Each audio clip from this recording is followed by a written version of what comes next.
we're going to be setting today, but if you can't hear me, let me know. So I'm Sanjana, I'm 25, my pronouns are she, her. I'm the current Solidarity Officer at GNDR Brighton. I've been participating in more organisational roles in the last year and a continuation of other ongoing work. Hello everyone, I'm Kiri, also pronouns she, her. I'm 24, I've lived in Brighton for some years now, and I am currently, and have been this year, the voluntary coordinator of GNDR's activities in Brighton. So we are primarily aged between 18 and 35. We've very much grown up in an age of crisis and uncertainty, a choke system that wasn't really made for us. In towns with cuts, cities with extortionate rents and poor quality housing, witnessing a live stream genocide. And an overwhelming awareness of the injustices in the world. With the combination of this and the system further pushing hustle culture to feeding these said toxic cycles, we have actively decided to reject this system. As a movement, as a collective of young people, we know what it feels like to be afraid. But we also know what it feels like to be powerful, to tell stories and imagine the future we could build. So we rise up as a movement when we take to the streets for Black lives and allyship. We rise up when we strike for the climate, and we rise up when we knock every door in the wind and the rain in a battle for our future. And we will keep rising up because we know our history. We know that the only thing in history that's ever altered the course of how things go is a huge disruptive allied movement willing to do what it takes to win.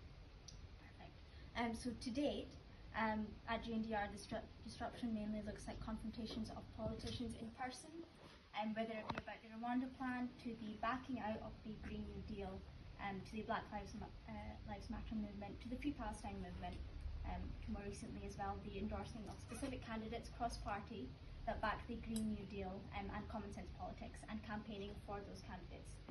We take inspiration from our sister movement, the Sunrise Movement in America, who's helped elect officials that can get these green policies passed, specifically. Yeah, so we thought it would be a good way to start our contribution to this panel by making clear where our movement actually stands on militarism and how we kind of join into that.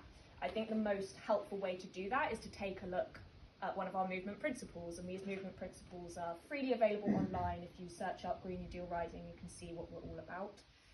I quote now that number 6 of our 12 public movement principles is, "We practice strategic non-violence. The system is violent, we are not. We want to welcome everybody and win widespread support. That means being non-violent in everything we do." So even though we're based around these very concrete policies of how we achieve a just green transition in the UK and push for that as young people, just want to make absolutely clear that we resist a violent power system and thereby all of its violent institutions. So that includes policing, and that includes the military-industrial complex.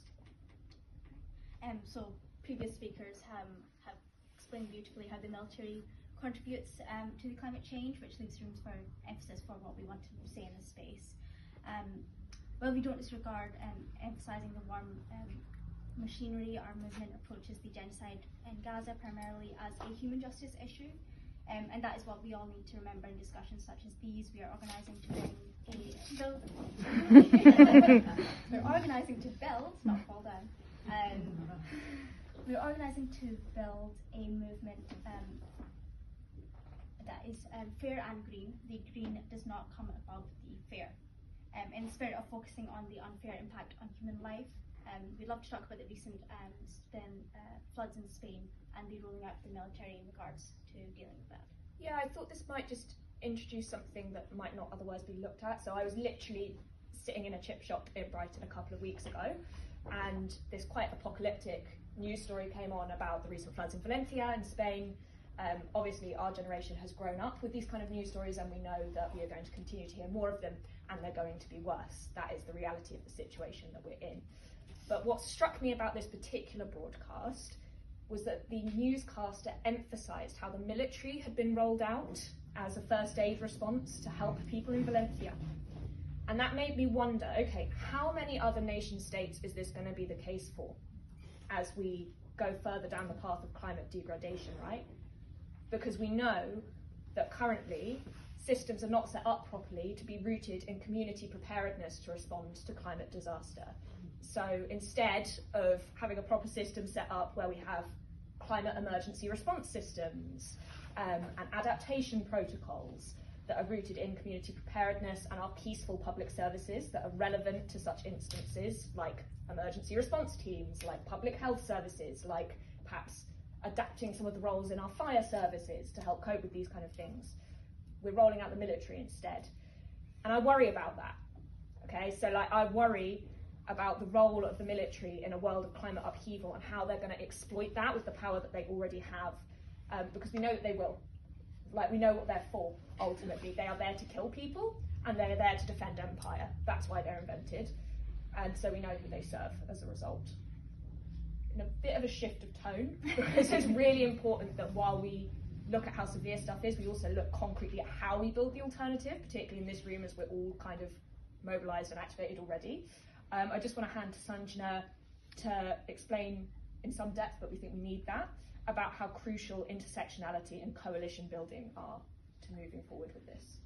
Perfect. So something that I've found in Western activist spaces is that the youth are more likely to have an understanding